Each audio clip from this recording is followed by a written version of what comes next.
చేసింది చూడండి. మేము పిడికలెత్తి పాలు పొంగించుకున్నాము. చూసారా ఫ్రెండ్స్, పాలు ఎంత చక్కగా పండున్నాయో.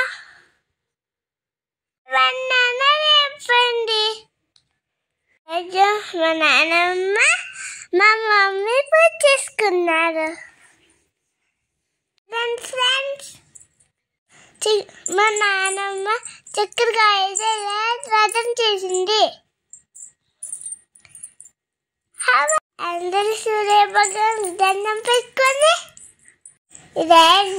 సూర్యభగవాన్ దండం పెట్టుకొని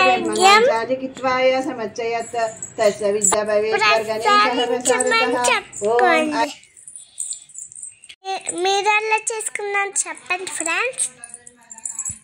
లైక్ చేసి షేర్ చేయండి, సబ్స్క్రైబ్ కూడా చేయండి.